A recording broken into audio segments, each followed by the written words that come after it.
all know. Give a big hand.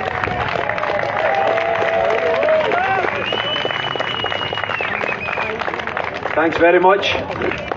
Wow, look how many of you have hung around despite the monsoon that just fell upon us. Well done each and every one of you. And well done everyone who marched today to declare quite clearly and proudly that we demand the right to choose an alternative path in the future, an economic path that is based not on greed and inequality, but on sharing and tackling the scourge of poverty. That's what Scotland believes in, and that's what Scotland wants to pursue.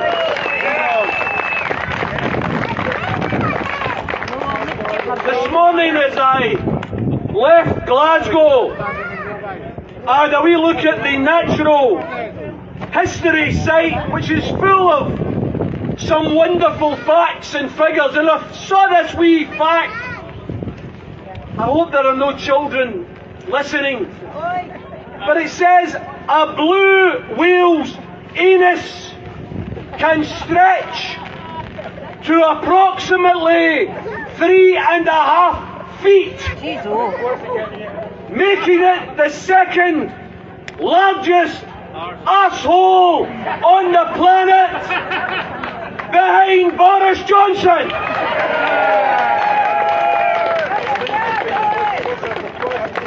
Brothers and sisters, surely I'm not the only one who thought that he was the bottom of the barrel, that you couldn't get any worse than Boris Johnson. And then this collection of absolute reprobates, this party who the great and late Ian Banks labelled the hyena party. The hyena party. Why? Because if you study and you look at hyenas, what they do is they go after the young, the sick, the old, the vulnerable. That's what the Tory party do. They are a disreputable bunch of political reprobates who decide that increased bonuses are what they should implement for the ruling class and the bosses, and wage cuts and food banks are what they should introduce for us, the working class. Brothers and sisters, we thought it couldn't get worse than Boris Johnson, and it has done.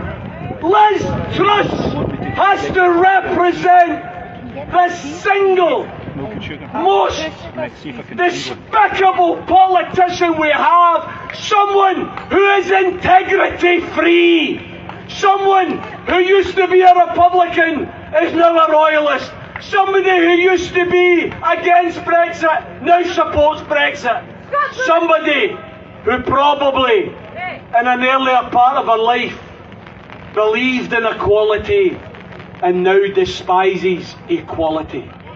Brothers and sisters, we have an opportunity here in Scotland.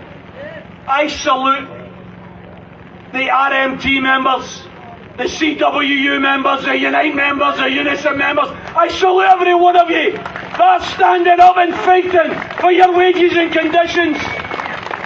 I salute the trade union leaders who are involved in the Enough is Enough movement, because that enough is an appropriate slogan for us today. But I'm going to say this to my brothers and sisters in England and Wales and Northern Ireland. I'm going to say this. There is a difference, particularly in England, between you and us. And the difference is, sadly, England voted for those bunch of reprobates. We didn't vote for them. We didn't. We haven't voted Tory since 1955. The one thing that should unite Scots all across our nation, the one thing about independence, I think there are loads of things giving us the chance to have our young people realise their true potential, because we give everybody the chance for education, giving our workers the chance for a working and a living wage instead of a poverty minimum wage, giving a chance to get rid of the scourge and the immorality of nuclear weapons.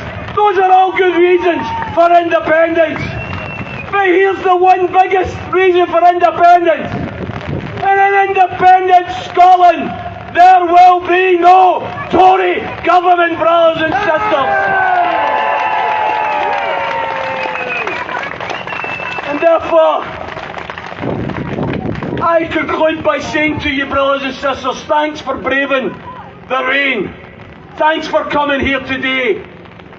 I'm going to appeal to you to come to Glasgow next week. I'm going to ask you to join us in Freedom Square in the middle of Glasgow, to stand in unity, to say loud and clear, we demand the right to determine our constitutional future. I appeal to the SNP government, who have now named the date. They've given us a date. I remember speaking in Bannockburn in July, and I said at that platform, please name the date. I don't know if they were listening, because within a couple of days they named the date. And the date is the 19th of October next year. Here's what I say, and I hope I say it on behalf of ordinary Scots, the length and breadth of our country. Here's what I say. Do not let unelected judges or unrepresentative Tories tell us that we cannot have what is our inalienable right to express, and that is our right to self-determination. Self-determination. Brothers and sisters, we've came here today in unity across the independence movement. Let's go to Glasgow next Saturday in the spirit of unity of purpose behind the one cause that unites us all. The cause of a new, a better, a fairer, independent Scotland. Thanks very much.